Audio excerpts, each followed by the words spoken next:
Hello everyone, it's your favorite teacher, Miss H, and I wanted to make this quick video lesson for you so you can learn how to write the body paragraphs for your essay and then get to work on your essay because it's due on Monday, worth 100 points, and it's a really important assignment. Um, I'm not going to show my face on this video. I'm going to concentrate on the worksheet. I know that many of you like watching videos of me, so I'm sorry you won't get to see my lovely face, but maybe next time. Okay, so the first question says, however many pieces of evidence you have in your thesis will be how many body paragraphs, or BP, you will have. How many body paragraphs will you have in your essay? Well, we talked about this yesterday. So, however many pieces of evidence you give in your thesis, that's how many body paragraphs you'll have. So, since you have 3 pieces of evidence in your thesis, you'll have 3 body paragraphs. If you had 4 pieces of evidence, you would have 4 body paragraphs, and so on. But since you have three pieces of evidence in your body paragraphs, you'll have 3 body paragraphs. Okay, the second question says that each body paragraph should follow ACIT format. The assertion should start by answering the prompt and giving one of the reasons in your thesis. What will your first, second, and third body paragraphs be about? So this is really easy. Body paragraphs are easy. They don't take a lot because you just follow ACIT format. You're used to ACIT. We've been doing this since the beginning of the year, a month now, so it should be easy for you. So, whatever the first reason in your thesis says, that's what will be your first body paragraph. So, your first body paragraph will be the first piece of evidence in your thesis. The second body paragraph will be about the second piece of evidence in your thesis, and the third body paragraph will be about the third piece of evidence in your thesis. So, it's very simple. Whatever is the first piece of evidence in your thesis, that's your first body paragraph. Whatever is the second piece of evidence will be your second body paragraph, and the third piece of evidence will be your third body paragraphs. It lines up just like that, 1, 2, 3.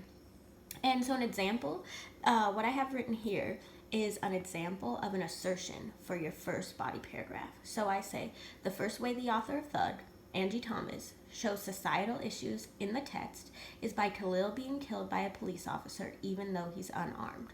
So you see, I say the first way, and I restate the prompt, and then I give my piece of evidence, Khalil being killed by a police officer even though he's unarmed.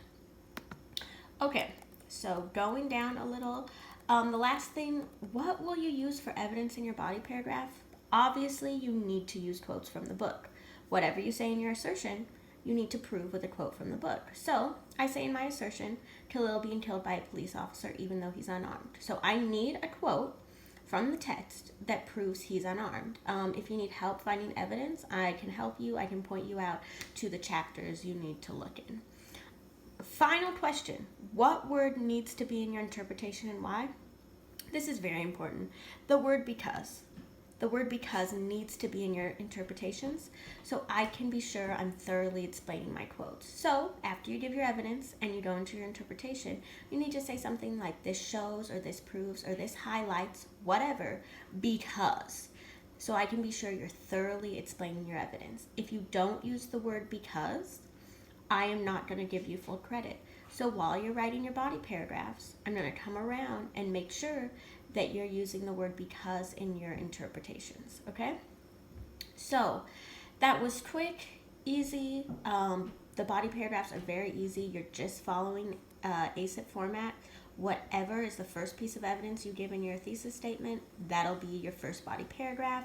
Second piece of evidence in your thesis will be your second piece of evidence, and so on.